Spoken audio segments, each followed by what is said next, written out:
Assalamualaikum warahmatullahi wabarakatuh. Bagaimana kabar teman-teman hari ini? Semoga semuanya sehat dan tetap semangat dalam mengikuti mata kuliah Knowledge Management di semester ini. Oke, untuk pembahasan hari ini mengenai Knowledge Management Cycle atau siklus manajemen pengetahuan akan saya sampaikan melalui video ini. Jadi, kalau teman-teman memiliki pertanyaan atau ingin diskusi lebih lanjut, teman-teman bisa menyampaikan pertanyaannya melalui WhatsApp grup kita. Oke, Knowledge Management Cycle. Mengapa sih kita perlu mempelajari tentang siklus manajemen pengetahuan? Hal ini tidak lain adalah karena pengetahuan itu berkembang secara dinamis dan otomatis perusahaan atau organisasi atau institusi juga harus adaptif terhadap perkembangan pengetahuan. Memang tidak semua pengetahuan itu dibutuhkan oleh satu organisasi, tetapi ketika kita tidak adaptif dan kita tidak mengetahui bagaimana perkembangan pengetahuan di era saat ini, ya kita akan ketinggalan zaman, atau bisa dibilang produk-produk kita, baik produk dalam bentuk barang, jasa, layanan, atau yang lainnya juga akan ditinggalkan oleh customer kita. Nah, untuk lebih memahami tentang materi Knowledge Management Cycle ini, di hari ini kita akan berdiskusi mengenai 3 hal ini ya. Yang pertama yaitu tentang studi kasus Knowledge Management Cycle. Kemudian nanti kita juga akan membahas juga mengenai definisi knowledge management. Kemudian kita akan membahas tentang knowledge management cycle models yang dibahas oleh beberapa pakar. Untuk pembahasan pertama, kita akan membahas mengenai studi kasus knowledge management cycle. Nah, di sini contoh kasusnya adalah di sebuah organisasi ya. Seperti yang kita ketahui bahwa dalam knowledge management komponen utama atau elemen utama ya di knowledge management itu ada 3, yaitu orang, people, kemudian teknologi, kemudian proses ya. Nah, salah satunya ini ada orang, gitu kan? Orang atau sumber daya manusia yang notabene mereka itu dapat menghasilkan pengetahuan tacit dan pengetahuan eksplisit ya. Meskipun dalam kenyataannya pengetahuan tacit itu adalah pengetahuan yang terbesar yang dimiliki oleh SDM di satu perusahaan atau organisasi. Nah, sekarang kita akan mengetahui bagaimana sih siklus knowledge management cycle itu yang dibawa oleh sumber daya manusia di satu organisasi. Di awal mulanya, ketika ada pegawai masuk, maka dia akan menjadi pegawai junior, yang artinya adalah pegawai tersebut masih minim pengetahuan tentang organisasinya, minim dengan job desk yang akan dilakukan, kemudian minim dengan budaya-budaya organisasinya, minim dengan ruang lingkup proses bisnis dari organisasinya. Namun seiring berjalannya waktu, pegawai ini akan berada di level senior ketika organisasi itu memberikan beberapa pengalaman, beberapa tugas-tugas kepada pegawai junior ini. Nah, pengalaman dalam pekerjaan itu bisa diperoleh dari pembelajaran yang rutin dilakukan sehari-hari. Misalnya adalah tugas rutin ya. Kemudian untuk pengembangan diri pegawai junior itu, organisasi memberikan kesempatan pegawai tersebut untuk mengikuti seminar, training, atau sertifikasi. Nah, pengalaman-pengalaman dalam pekerjaan ini bukan tidak mungkin akan menambah pengetahuan dari pegawai junior tersebut. Pengetahuan yang akan bertambah, kemudian daya inovatif dan daya adaptif dari pegawai tersebut akan menjadikan karir dari pegawai tersebut menjadi ke level senior. Nah, kemudian perusahaan semakin berkembang, banyak inovasi yang sudah dilakukan, banyak pekerjaan yang sudah dihandle. Bukan tidak mungkin pegawai tersebut masuk di jajaran level manajemen, yang artinya adalah level pengambil keputusan, ya. Jadi di level pengambil keputusan atau seseorang yang berhak menganalisis satu masalah kemudian mencari solusi, itu sudah nanti di tatarannya level manager. Dan tidak mungkin level manager itu memiliki pengetahuan yang sedikit, ya kan? Sudah pasti pengetahuan itu sangat banyak, dan harusnya pengetahuan-pengetahuan yang dimiliki itu diturunkan ke pegawai-pegawai junior atau pegawai-pegawai yang level jabatannya tuh di bawah level manajemen gitu. Nah, dalam penyebaran pengetahuan tersebut itu bisa dilakukan melalui forum group discussion ataupun rapat rutin, mingguan ataupun bulanan dan lainnya. Setelah level manajemen, kemudian pegawai tersebut tidak mungkin stuck hanya di level manajemen ya, tetapi mungkin ada faktor eksternal yang menyebabkan dia harus pensiun. Nah, ketika dia pensiun, organisasi itu sudah harus menginisiasi bahwa pengetahuan-pengetahuan pegawai yang sudah di tataran level manajemen itu semua pengetahuannya diambil, sudah diekstraksi, sudah dimanfaatkan, sudah diterapkan di organisasi masing-masing gitu ya. Kemudian ketika pegawai tersebut pensiun, organisasi tidak merasa rugi ataupun tidak terlalu merasa kehilangan. Karena apa? Pengetahuannya sudah disimpan sendiri oleh organisasi tersebut. Nah, ketika ada pegawai yang pensiun, maka regenerasi untuk sumber daya manusia itu akan terus berlanjut, di mana ada pegawai baru masuk, kemudian pegawai yang membutuhkan pembelajaran baru mulai dari awal, kemudian perlu adanya penambahan pengetahuan untuk pengembangan diri ya, baik melalui pembelajaran, seminar, training, dan sertifikasi. Nah, di dalam siklus ini itu bukan tidak mungkin pembelajaran yang diterima oleh satu individu atau satu orang dengan orang lain itu berbeda. Perbedaan ini dikarenakan satu, perkembangan pengetahuan itu sendiri, dan yang kedua adalah latar belakang dari si penerima atau masing-masing orang gitu. Karena latar belakang ini mempengaruhi bagaimana cara berpikir, cara orang melihat satu masalah yang dihadapi oleh satu organisasi. Tetapi dengan adanya pemikiran yang beragam ini bukan menjadi satu halangan bagi organisasi untuk tidak mengambil pengetahuan-pengetahuan itu. Dengan keberaneka-ragaman pemikiran, maka menjadikan organisasi itu lebih adaptif, lebih kreatif, lebih inovatif untuk memberikan atau menciptakan satu terobosan-terobosan baru bagi produknya yang nantinya pasti ditujukan untuk memenuhi kebutuhan pelanggan. Kemudian, ya, setelah kita bahas contoh kasus, kita akan membahas tentang definisi knowledge management. Ini sebenarnya teman-teman juga sudah tahu, tetapi di sini saya ingatkan lagi bagaimana sih definisi knowledge management untuk beberapa pakar dan nanti apa sih disiplin ilmu yang berkaitan dengan knowledge management.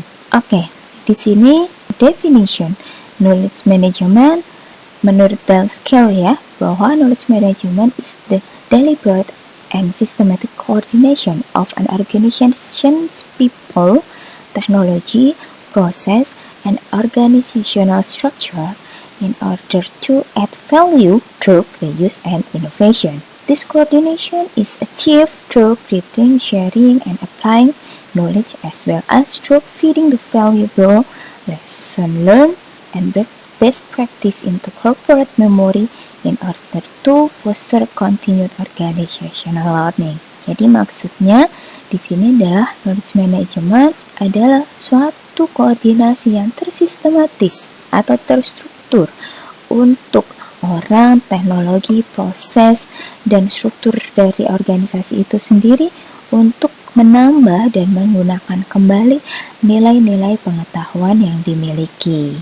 Kemudian koordinasi ini juga bisa dicapai melalui penciptaan, kemudian penyebarluasan, kemudian pengaplikasian pengetahuan yang dimilikinya sehingga pengetahuan-pengetahuan tersebut akan menjadi corporate memory atau memori perusahaan yang akan menjadikan perusahaan pembelajar, yang artinya perusahaan tersebut adaptif dengan pengetahuan-pengetahuan yang terupdate dan terkini. Kemudian yang kedua adalah knowledge management adalah suatu rangkaian kegiatan yang digunakan oleh organisasi untuk mengidentifikasi, menciptakan, menjelaskan, dan mendistribusikan pengetahuan atau transfer pengetahuan untuk digunakan kembali, diketahui, dan dipelajari di dalam organisasi tersebut. Nah, dari kedua definisi kita tahu bahwa knowledge management emang suatu rangkaian kegiatan ya, yang digunakan oleh organisasi untuk memanajemen, mengatur, menciptakan, membagikan, menerapkan pengetahuan-pengetahuan baru untuk menambah nilai lebih yang dimiliki oleh perusahaan. Untuk selanjutnya, ini adalah beberapa disiplin ilmu yang berkaitan dengan knowledge management ya. Ada database technology, collaborative technologies, organizational science, electronic performance support system, document and information management, decision support system, library and information science, web technologies, artificial intelligence, technical writing, cognitive science, help desk system. Kesemua disiplin ilmu ini yang berkaitan dengan proses knowledge management di organisasi gitu ya. Misalnya saja kita ambil seperti decision support system atau sistem pendukung pengambilan keputusan gitu ya. Bisa kita bayangkan, kita tidak bisa mengambil satu keputusan ketika kita tidak mempunyai dasar baik pengetahuan ataupun informasi yang cukup untuk mengatasi satu masalah atau yang digunakan untuk mengambil satu keputusan. Nah, oleh sebab itu, perusahaan, organisasi, atau institusi harus memiliki sistem tersendiri. Bagaimana sistem tersebut mengumpulkan pengetahuan-pengetahuan yang menurut organisasi itu penting, kemudian akan dijadikan pertimbangan untuk pengambilan keputusan.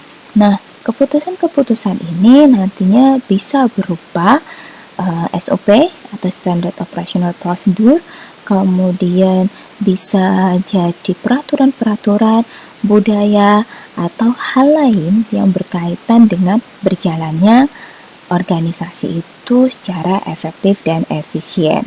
Untuk selanjutnya, ini kita akan menjelaskan tentang knowledge management cycle ya, atau siklus manajemen pengetahuan. Sebenarnya banyak banget knowledge management cycle atau knowledge management life cycle models ini ya. Tapi di sini saya untuk di awal akan menjelaskan siklusnya secara garis besar ya. Yang pertama adalah knowledge creating atau penciptaan pengetahuan. Di sini knowledge creating ini banyak macamnya, banyak modelnya. Bisa jadi berupa laporan penelitian, kemudian buku, artikel jurnal, dan berita, hasil dari seminar, hasil dari kita diskusi dengan orang lain. Nah, semua pengetahuan-pengetahuan baik dalam bentuk tesis ataupun eksplisit itu tidak mungkin tiba-tiba muncul begitu saja ya, tetapi semua pengetahuan itu harus diciptakan, utamanya untuk organisasi gitu. Ketika kita mempunyai pengetahuan baru, maka kita menciptakan pengetahuan baru itu yang mungkin pengetahuan tersebut itu sesuai dengan visi misi dari organisasi kita. Nah, ketika emang ada informasi baru, kita akan menyimpannya. Nah, penyimpanan ini baik yang masih dalam bentuk tesis ataupun eksplisit. Kemudian tahap selanjutnya yaitu knowledge sharing atau penyebarluasan pengetahuan. Penyebarluasan pengetahuan itu sangat penting. Mengapa? Karena dengan adanya kita sharing dengan orang lain, itu akan membuka insight-insight pengetahuan baru. Mungkin menurut kita satu pengetahuan A, misalnya gitu ya, kita diskusikan dengan orang lain, ternyata orang lain memiliki perbedaan persepsi pengetahuan yang sedang kita bicarakan. Nah, dengan adanya knowledge sharing ini, bukan tidak mungkin akan menciptakan knowledge baru lagi ya. Kemudian hasil dari knowledge sharing itu juga pasti akan lebih dibutuhkan lagi oleh organisasi. Nah, misalnya saja ketika kita sharing dengan pegawai atau orang yang pengalamannya lebih tinggi daripada kita, mungkin ada satu sisi yang kita nggak pernah terfikirkan, tetapi ternyata orang lain memikirkan hal lain ya. Nah, itu akan menjadi insight-insight baru. Nah, pentingnya sharing ini baik yang dilakukan secara sosial maupun teknikal itu juga harus difasilitasi oleh organisasi. Nah, pemfasilitasan itu bisa berupa tesis, misalnya dalam memberikan waktu khusus untuk mengadakan rapat gitu ya, rapat rutin bisa harian, mingguan atau bulanan. Nanti knowledge sharingnya bisa melalui forum group discussion, di mana perusahaannya mengundang seorang ahli untuk memberikan pengetahuan-pengetahuan baru bagi organisasi. Nah, secara teknik pun bisa dilakukan oleh organisasi, di mana misalnya nih organisasi memberikan fasilitas atau aplikasi dari teknologi untuk memberikan laporan-laporan hasil dari pengetahuan-pengetahuan baru. Contohnya saja misalnya nih, secara mudahnya kita bergabung di satu organisasi. Otomatis organisasi itu mempunyai WhatsApp group, Telegram grup-grup di media sosial lainnya. Nah, itu memudahkan kita untuk sharing knowledge gitu. Ketika kita mempunyai informasi baru nih atau pengetahuan baru, oh ternyata sekarang perkembangan teknologi itu sudah canggih seperti ini loh, dan ini seperti kalau misalnya nanti diterapkan di organisasi kita, pasti membawa keuntungan buat organisasi kita untuk meminimalisir waktu ya. Jadi tidak perlu kita harus bertemu dengan pimpinan, menjadwalkan waktu-waktu tertentu gitu. Itu nggak perlu. Jadi kita hanya tinggal laporan di WhatsApp group atau di Telegram group. Itu aja informasinya sudah tersebar gitu kan. Itu menjadi salah satu media dari knowledge sharing. Kemudian untuk tahapan ketiga yaitu knowledge structuring, di mana knowledge structuring ini adalah pemilihan dan pemilahan pengetahuan-pengetahuan yang sekiranya nanti dibutuhkan oleh organisasi. Jadi informasi-informasi atau pengetahuan-pengetahuan yang diketahui atau yang telah dikumpulkan di organisasi harus di mapping atau disendirikan atau diklasifikasi.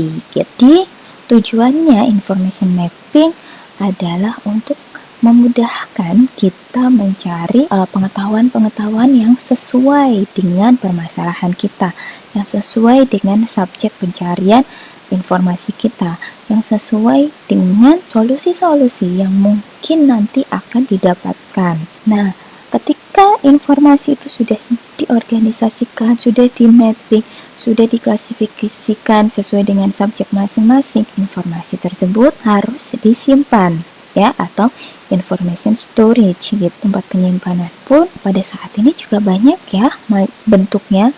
Bisa disimpan melalui Google Drive, disimpan melalui server organisasi, bisa disimpan melalui media penyimpanan media sosial kita ataupun device-device kita, misalnya HP, laptop, dan lain-lain. Nah, dengan adanya information storage ya, atau penyimpanan informasi ini, diharapkan informasi yang kita dapat itu bisa kita simpan selama atau sepanjang waktu pengetahuan tersebut dibutuhkan oleh organisasi kita gitu. Ketika informasi itu tidak dibutuhkan, ya maka di-close aja, maka dihapus saja, karena itu adalah pertimbangan dari kapasitas tempat penyimpanan kita juga. Nah, ketika informasi-informasi yang sudah disimpan dalam database itu pastinya nanti akan membawa kemudahan ketika kita mencari informasi yang kita butuhkan atau information retrieving gitu ya. Nah, dengan kemudahan ini maka kita akan mendapatkan pengetahuan yang sesuai dengan permasalahan kita juga lebih cepat. Contoh yang seperti di studi kasus tadi di ranah decision support system gitu, di mana ketika level manager itu membutuhkan satu pengetahuan, satu arsip atau satu informasi baru, dokumennya di mana. Nah, ketika kita menyimpan informasinya itu secara acak-acakan atau berantakan, maka informasi tersebut juga akan susah ditemukan kembali gitu.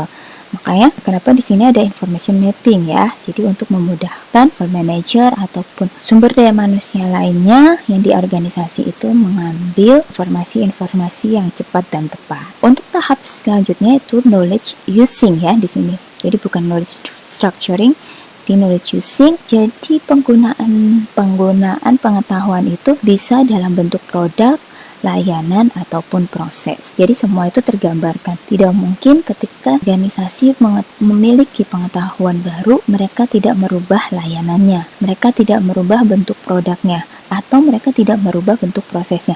Itu tidak mungkin. Karena dengan adanya insight pengetahuan baru, otomatis akan ada perubahan-perubahan yang terjadi, baik proses, service, ataupun produk yang menjadi lebih baik. Ketika pengetahuan itu sudah digunakan, kemudian sudah terasa di lingkungan baik internal maupun eksternal, maka pengetahuan tersebut itu harus diaudit, harus dicek kembali apakah memang pengetahuan yang didapat itu sudah sesuai dengan visi misi organisasi atau belum. Kalau misalnya memang sudah, maka diterapkan, atau kalau perlu ditambahkan dengan pengetahuan-pengetahuan baru. Tetapi kalau belum, maka pengetahuan itu harus segera dihapuskan. Kenapa? Ya otomatis karena pengetahuan-pengetahuan itu sudah tidak berguna dan malah menambah beban organisasi, baik bebannya secara finansial maupun beban pekerjaan.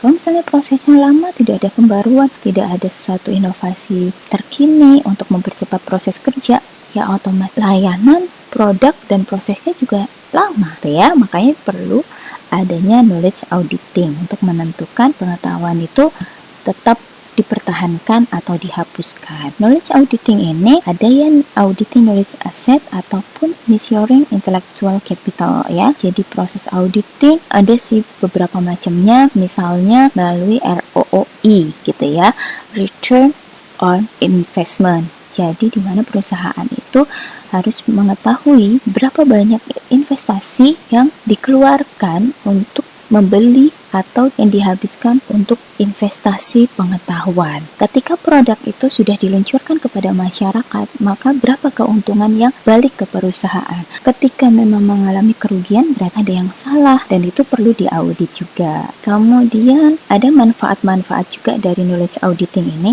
Jadi perusahaan itu akan selalu adaptif dengan pengetahuan baru. Kemudian perusahaan juga bisa memetakan atau membentuk satu knowledge management baru yang sesuai dengan organisasinya. Sama seperti pengetahuan baru, organisasi itu juga harus diperbarui. Kemudian pegawai-pegawainya juga harus diperbarui. Misalnya begini, pegawainya banyak yang sudah usia tua gitu. Dan ternyata ada teknologi A yang lebih canggih, namun SDM-nya tidak menguasai hal tersebut.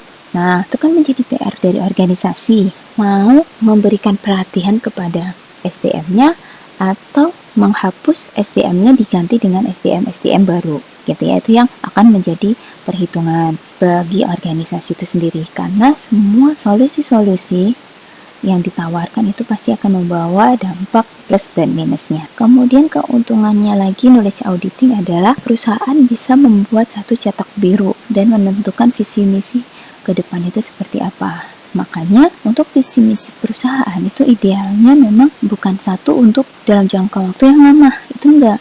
Kalau bisa visi yang diberikan atau ditentukan oleh organisasi itu ada jangka waktunya, misalnya selama 5 tahun gitu ya. Makanya ketika kita membuat visi atau tujuan, misalnya organisasi X ingin menjadi organisasi yang paling bermutu pada tahun berapa. Jadi ketika tidak ada tahunnya, itu sama saja kita membuat visinya itu tidak jelas gitu, dan kita tidak yakin bisa mencapai visi itu pada tahun tertentu ya. Dengan adanya knowledge auditing, kita akan mengetahui mana pengetahuan-pengetahuan yang bermanfaat untuk organisasi dan yang tidak. Dan yang bermanfaat mungkin ada update pengetahuan baru yang nantinya akan menciptakan recreating knowledge atau recreating new knowledge, akan menciptakan pengetahuan-pengetahuan baru. Ini adalah siklus manajemen pengetahuan. Semoga bisa dipahami teman-teman ya. Oke. Kemudian di sini sebenarnya sudah ada penjelasan masing-masing, teman-teman bisa baca sendiri. Oke. Di sini ada knowledge management cycle model. Sini ada model siklus manajemen pengetahuan yang dianalisis atau sudah dilakukan oleh para pakar sebelumnya.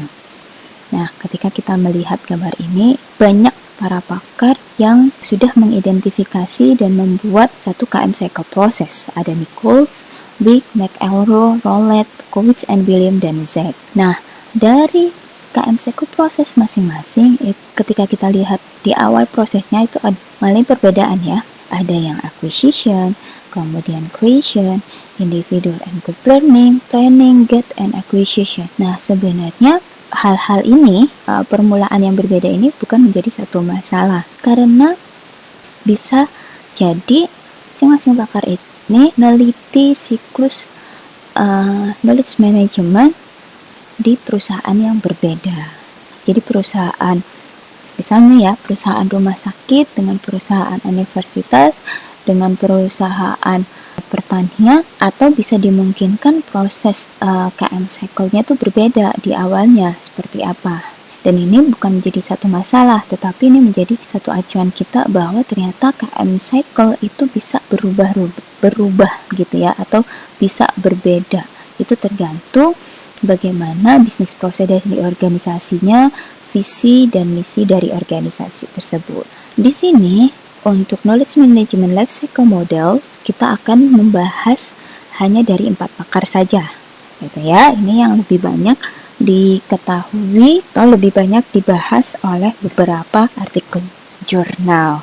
Oke, di sini nanti kita akan membahas tentang Wick, kemudian Zek, Berkowitz and Williams, dan McElroy. Oke, yang pertama tentang KM Wick cycle. KM Wick cycle. Knowledge is the principal force that determines and drives the ability to act intelligently. Bahwa Wick menyatakan bahwa pengetahuan adalah kekuatan utama yang menentukan dan mendorong kemampuan untuk bertindak secara cerdas. Jadi ketika kita mempunyai pengetahuan, Wick bilang pengetahuan itu yang mendorong kita bisa melakukan sesuatu hal itu secara cerdas. Kemudian di sini Wick juga identifies the mere purpose of KM as an effort to make enterprise intelligent, acting by facilitating the creation, accumulation, deployment, and use of quality knowledge. Wick mengidentifikasi bahwa tujuan utama KM adalah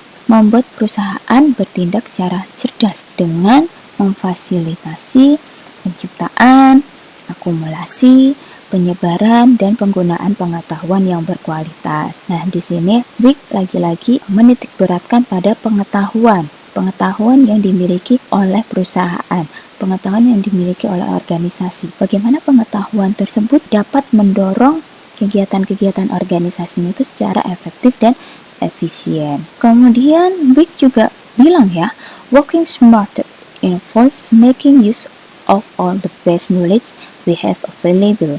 Jadi bekerja secara cerdas, bekerja pintar adalah melakukan atau membuat atau melibatkan semua pengetahuan terbaik itu mempunyai nilai. Jadi kita jangan sedikit berkecil hati kalau Wick bilang bahwa perusahaan itu pasti mempunyai the best knowledge gitu ya. Nah, bagaimana kita meramu pengetahuan itu menjadi pengetahuan yang terbaik dan lebih baik. Nah, ini fokus utama dari Wick KM Cycle. Jadi, fokus utamanya adalah yang pertama, organisasi memiliki produk atau layanan dan pelanggan. Yang kedua, memiliki sumber daya orang, modal, dan fasilitas. Dan yang ketiga adalah memiliki kemampuan untuk bertindak. Jadi, memang dengan adanya produk atau layanan atau pelanggan, organisasi atau manajemen bisa menciptakan satu produk gitu ya, menciptakan produk layanan buat masyarakatnya gitu. Nah, kemudian organisasi ini juga mempunyai orang, modal, dan fasilitas. Bagaimana kalau misalnya organisasi tidak ada orang, modal, dan fasilitasnya? Pasti tidak akan bisa menciptakan pengetahuan terbaik, pasti tidak akan bisa menciptakan produk-produk terbaik untuk pelanggan. Dan organisasi juga memiliki kemampuan untuk bertindak, jadi untuk memutuskan dan memecahkan masalah-masalah yang ada di organisasinya. Kemudian ini adalah tahapan utama KM Wick. Ada build, hold, pull, dan apply. Jadi meskipun tahapan ini berbeda dengan yang awal di sini, di sebelah sini ya, tetapi sebenarnya pada intinya KM Big Cycle itu sama saja. Dimana tahapan utama KM Big itu yang pertama adalah birth atau membangun ya. Jadi tahapan ini diawali dengan obtain, analyze, reconstruct, synthesis, codify, model, dan organize. Jadi pembangunan pengetahuan ini dimulai dari mengidentifikasi pengetahuan-pengetahuan yang penting untuk organisasinya melalui obtain, kemudian analisis, reconstruct, istilahnya pengetahuan yang lama kemudian diupgrade menjadi baru. Kemudian pengetahuan-pengetahuan yang sudah dibangun ini akan disimpan atau di hold. Di hold, remember, accumulate in repositories, embed in repositories, dan archive. Jadi semua pengetahuannya itu coba untuk disimpan, diakumulasikan, kemudian disimpan di repositori atau diarsipkan.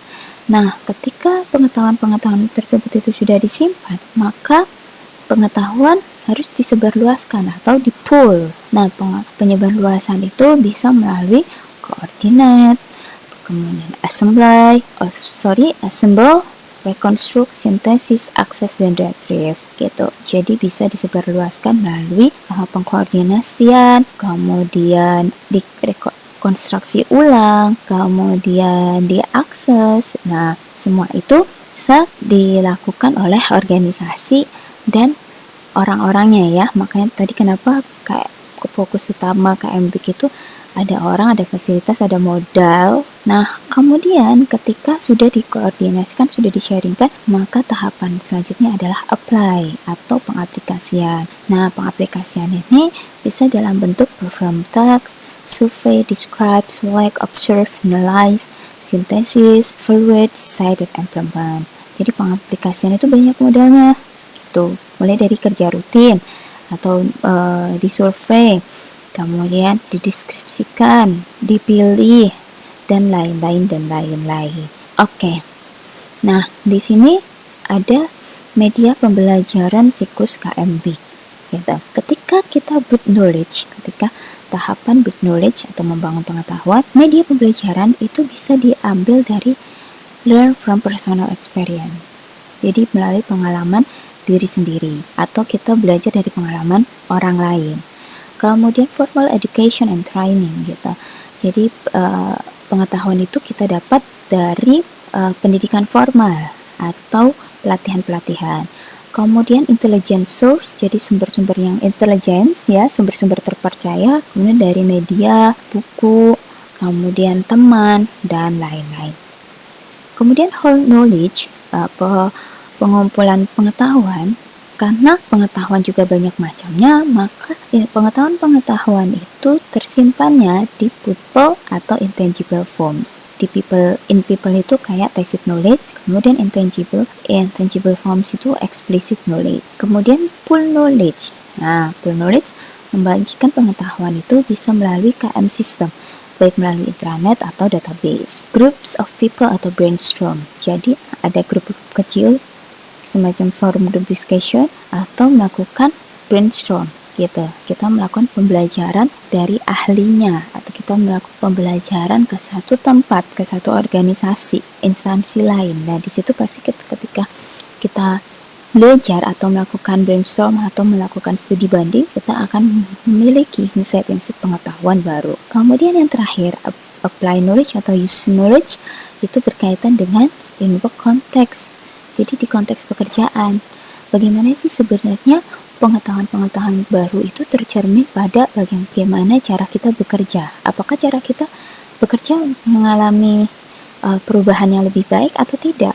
Nah, ketika memang perubahan itu menjadi lebih baik ya, pekerjaan kita lebih efisien, pekerjaan kita lebih efektif, maka ya pengetahuan itu bermanfaat untuk kita. Tetapi ketika kita merasa pekerjaan kita lebih susah, lebih merepotkan, ya otomatis pengetahuan tersebut tidak ada gunanya. Kemudian juga use knowledge bisa di-embed in work process, jadi tersirat pada proses kerja kita. Jadi misalnya ada SOP gitu ya, SOP, kemudian peraturan, kemudian culture ya, culture dari organisasi itu juga ada pengetahuan baru, ternyata SOP-nya tidak diganti, SOP-nya masih tetap yang lama, SOP-nya tidak efektif gitu. Maka ya pengetahuan baru yang didapat tidak bisa dimanfaatkan dengan baik oleh organisasi gitu. Pengetahuan yang tidak bisa dimanfaatkan dengan baik oleh organisasi itu sebenarnya menimbulkan dampak yang negatif bagi organisasi maupun bagi karyawan, karena sumber daya manusianya akan menjadi jenuh, bekerjanya begitu-begitu mulu, tidak ada pembaruan, tidak ada inovasi, bekerja stuck gitu. Padahal di luar organisasi itu lingkungan sudah berubah, lingkungan sudah semakin cepat, lingkungan semakin adaptif.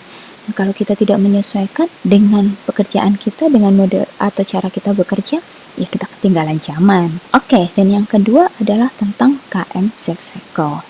Jadi di pendekatan ini menyediakan sejumlah analogi yang berguna seperti gagasan platform produk, repositori pengetahuan, dan platform proses informasi atau sumber pengetahuan untuk menekankan pengertian pengolahan nilai tambah yang diperlukan dalam rangka untuk meningkatkan pengetahuan organisasi. Siklus KM ini mempunyai peranan utama yang terdiri dari menciptakan nilai tambah yang lebih tinggi atau produk pengetahuan pada setiap tahapan pengolahan pengetahuan. Jadi di KM Cycle ini dia menitik beratkan pada platform produk dan platform proses informasi. Oke, ini adalah siklus KM Mayor and Zek. Jadi sama aja ya, siklus KM Zek dan siklus KM Mayor Zek. Kita melihat di garis ini. Oke, ini siklusnya. Nah, pada proses acquire atau pengumpulan pengetahuan, perusahaan dapat melakukannya melalui calls and survey. Didapat dari misalnya layanan pelanggan atau customer service ataupun melalui survei, baik yang dilakukan oleh lingkungan internal maupun eksternal. Internal misalnya kita lihat laporan penjualan sebuah produk. Nah, ketika memang terjadi penurunan di setiap tahunnya, maka ada yang salah, ada masalah di situ. Ketika memang organisasi atau perusahaan merasa kita sudah memperbarui ini, sudah update pengetahuannya, kita sudah memperbarui produk-produk kita, tetapi ternyata hasil survei penjualan kita menurun nih. Ada apa ya? Nah, itu juga harus dianalisis. Itu analisis internal. Ketika analisis eksternal, mungkin ada peneliti atau ahli yang melakukan penelitian pada organisasi kita. Nah, itu hasilnya bagaimana? Kita harus sebenarnya perusahaan atau organisasi itu secara adaptif untuk mengetahui bagaimana sih hasil penelitianmu ke organisasiku? Ada kesalahan nggak? Ada masukan nggak buat organisasiku? Biar bisa berkembang lebih baik. Nah, kemudian setelah acquire itu refine. Refine itu artinya pengelompokan. Jadi pengelompokan tadi dilakukan melalui analyze, interpret, and report, kemudian edit dan format, kemudian decompose into knowledge units, index, dan link. Jadi di refine ini lebih dianalisis lagi mana pengetahuan-pengetahuan yang sesuai dengan organisasi atau yang tidak. Nah, di sini pun sudah bisa dilakukan pengeditan dan pemformatan atau disesuaikan dengan kebutuhan organisasi kita. Nah, kalau kita melihat dari sumbernya, acquire and refine itu ya adalah sumbernya repository of research result. Jadi hasil penelitian atau melalui media hasil penelitian. Jadi organisasi memang secara aktif melihat hasil-hasil penelitian. Jadi kajian-kajian ilmiah, baik yang dilakukan secara internal maupun eksternal. Kemudian ketika sudah di-refine, sudah dianalisis, sudah dibedakan, kemudian sudah disesuaikan dengan format-format yang berlaku di organisasi, tahapan selanjutnya adalah di-store atau disimpan. Nah, disimpan ini juga dilakukan index and link knowledge unit. Jadi dengan pengindeksan, dengan dihubungkan dengan unit pengetahuan, maka pengetahuan yang disimpan oleh organisasi tersebut akan mudah dicari kembali. Media penyimpanannya juga lebih terpercaya. Jadi jangan sampai kita menyimpan pengetahuan-pengetahuan yang kita miliki di organisasi itu juga diketahui oleh orang lain.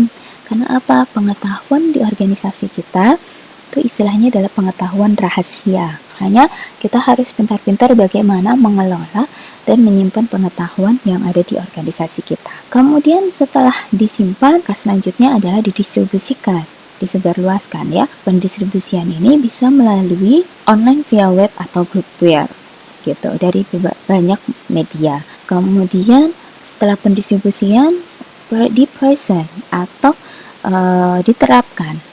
Nah, ini juga the interactive selection of knowledge unit. Jadi pada penerapannya itu juga harus dilihat apakah pengetahuan A sesuai dengan unit ini atau tidak, pengetahuan B sesuai dengan unit ini atau tidak gitu. Semuanya itu harus disesuaikan dengan unit-unit masing-masing.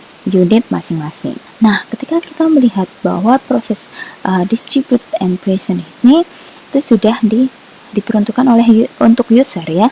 Nah, bentuknya juga ada laporan, kemudian berita, kemudian bulletins, kemudian mungkin pada saat ini adalah tampilan di media sosial, tampilan di Instagram, tampilan di Facebook, tampilan di web, tampilan di blog, dan lain-lain. Nah, oke, ini adalah siklus KM Meyer and Sack.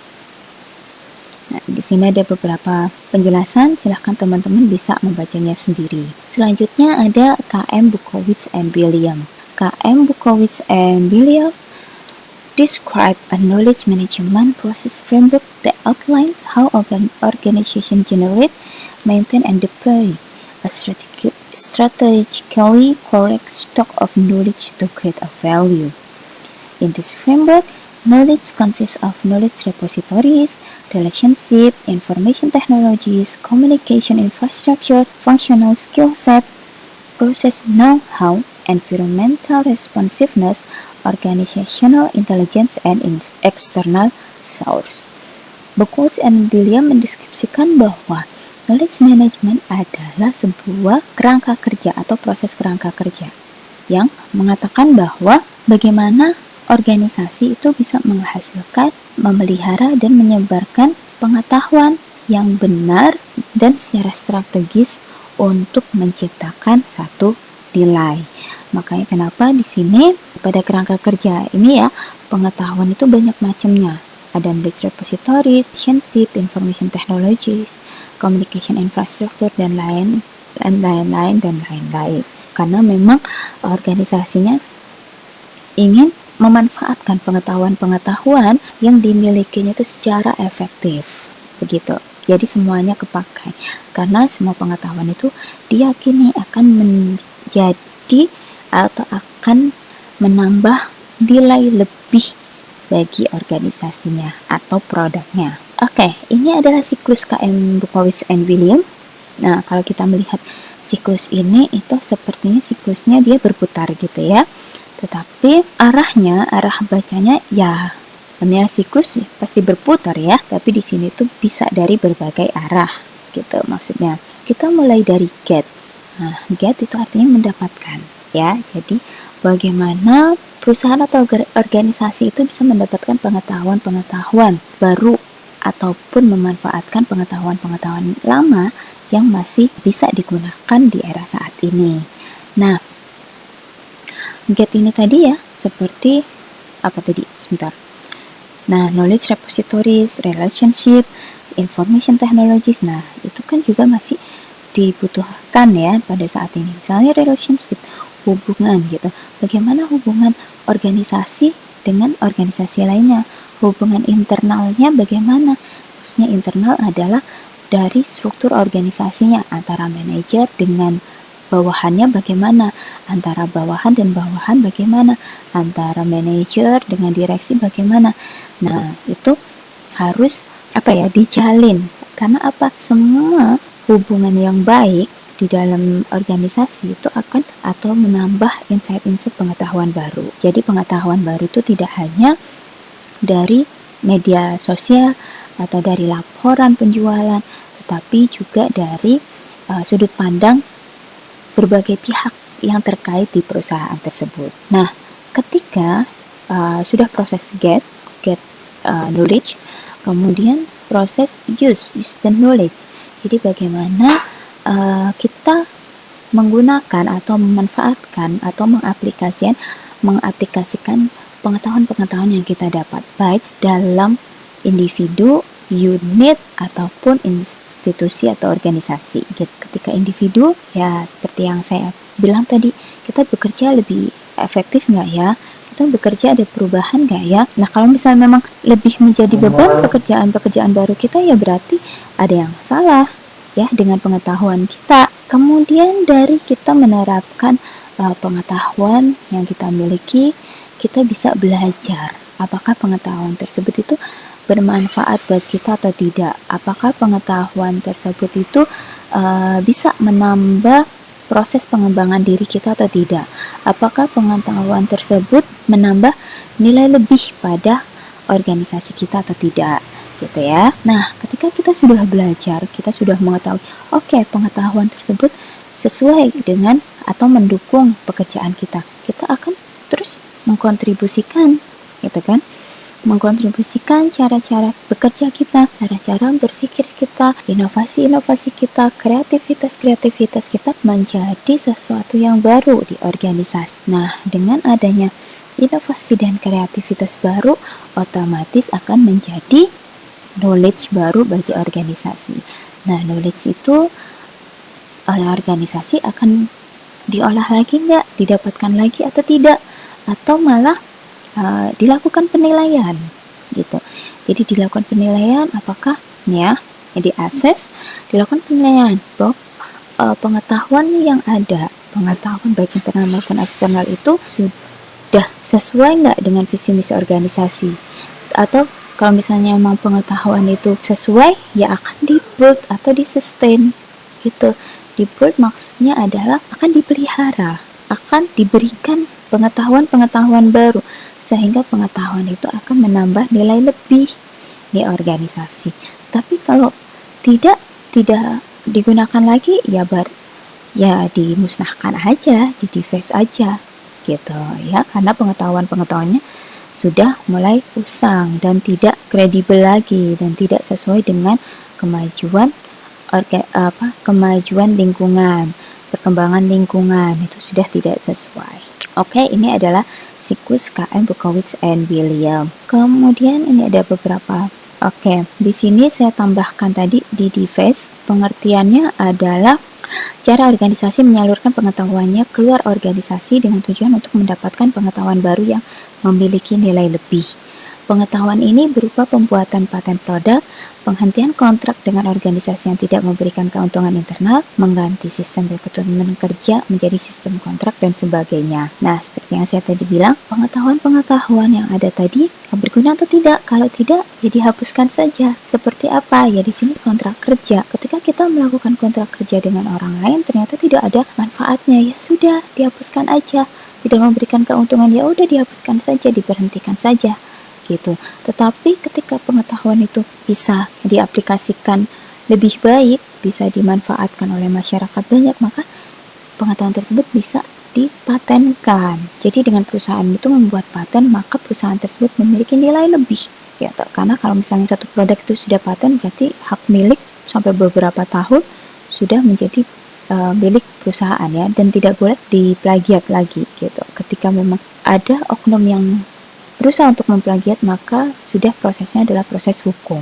Nah, kemudian ini adalah yang siklus KM selanjutnya dari McElroy ya. McElroy describe a knowledge life cycle that consists of the process of knowledge production and knowledge integration with a series of feedback loops to organizational memory, beliefs and claims and the business processing environment. Jadi, Carroll menjelaskan bahwa siklus dari pengetahuan itu terdiri dari proses produksi pengetahuan dan integrasi pengetahuan dengan serangkaian umpan balik ke memori organisasi, keyakinan dan klaim serta lingkungan pemrosesan bisnis. Nah, siklus KM McElroy itu seperti ini. Jadi di sini ada knowledge processing environment. Jadi ada lingkungan proses pengetahuan, di mana terdiri dari knowledge production, organization knowledge, dan knowledge integration.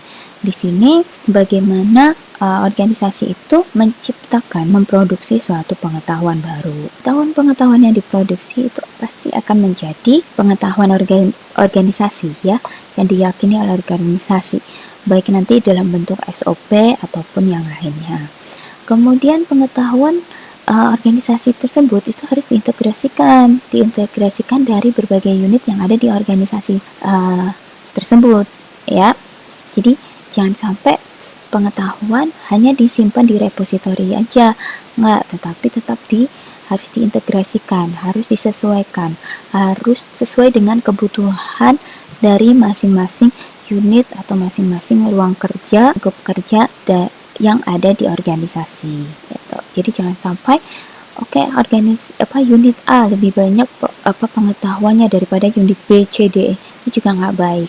Jadi semua unit harus atau memiliki tanggung jawab untuk mengumpulkan pengetahuan baru.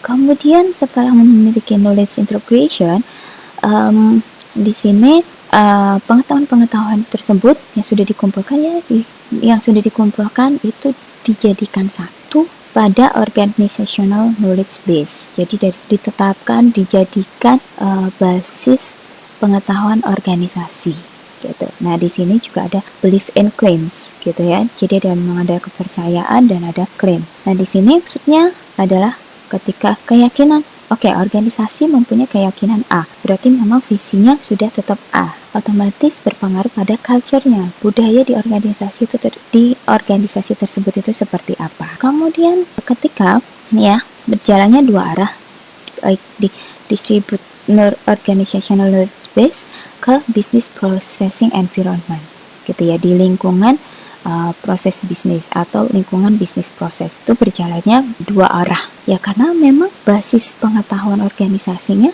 pasti akan merubah lingkungan proses bisnis gitu melalui culture tadi, baik nanti culture untuk hubungan atau budaya di lingkungan internal maupun eksternal gitu. Nah, dengan adanya culture ini yang diaplikasikan ke lingkungan eksternal ataupun internal, itu akan membawa knowledge baru. Nah, knowledge baru pasti nanti akan merubah atau mendukung pada knowledge processing environment lagi gitu. Terus bergerak seperti itu. Nah, ini adalah how to improve knowledge management ya. Jadi bagaimana kita bisa menerapkan manajemen pengetahuan di organisasi kita. Jadi jangan sampai kita sudah tahu knowledge management itu penting. Iya penting. Siklusnya bagaimana? Oh, siklusnya seperti ini. Memang ada penciptaan pengetahuan, kemudian sharing, kemudian pengaplikasian, penyimpanan, sampai auditing, misalnya gitu. Tapi itu tidak diterapkan dalam kehidupan atau kegiatan kerja sehari-hari. Jadi dibiarkan begitu saja. Itu juga tidak baik. Nah, makanya kenapa kita harus perlu secara terus-menerus sesering mungkin untuk adaptif atau memperbarui bagaimana proses knowledge management di organisasi kita. Nah, caranya bagaimana? Yang pertama adalah understand the flow of knowledge in your organization. Kita tahu alur pengetahuan di organisasi kita itu bagaimana sih? Penciptaan dulu kah? Atau langsung mengumpulkan atau mengorganisasi pengetahuan yang ada? Atau bagaimana? Gitu ya. Nah, karena dengan kita mengetahui alurnya, kita akan bisa beradaptasi dan mengimplementasi pengetahuan tersebut pada bidang-bidang kerja yang kita kerjakan. Kemudian yang kedua adalah clearly define your goals and how we'll measure them. Jadi, bagaimana kita mencapai tujuan organisasi atau tujuan kita sendiri gitu ya. Ini sebenarnya penting juga buat kita. Apakah visi misi dari organisasi itu sesuai tidak sih dengan visi misi diri kita? Kalau misalnya kita tidak visi misi organisasi kita bertentangan dengan visi misi organisasi, meskipun ada pengetahuan baru, ya kita don't care. Nah, kalau misalnya visi misi antara organisasi dengan diri kita itu sama, maka kita dengan senang hati akan memberikan kreativitas kita, inovasi terbaru kita untuk kemajuan organisasi. Pun organisasi juga akan memfasilitasi bagaimana kita akan mengembangkan diri kita menjadi lebih baik. ya. Jadi sebagai catatan, pengembangan diri sumber daya manusia itu sangat penting. Itu adalah bukti bahwa organisasi itu menghargai kinerja kita, menghargai usaha kita, menghargai cara berpikir kita, gitu ya. Nah, sudah menggunakan knowledge management nih. Bagaimana sih cara pengukuran kita terhadap aplikasi knowledge management yang sudah kita kontribusikan? Atau bagaimana cara perusahaan itu mengukur goal dari knowledge managementnya. Nah, kemudian yang ketiga adalah encourage socialization atau mendorong terjadinya sosialisasi. Sini sangat disarankan kembali ke organisasi ya. Jadi adanya sosialisasi baik dalam tataran operasional sampai manajer, baik di lingkungan internal maupun eksternal. Jangan serta-merta kita bekerja merasa unit kita yang paling the best. Enggak, karena apa?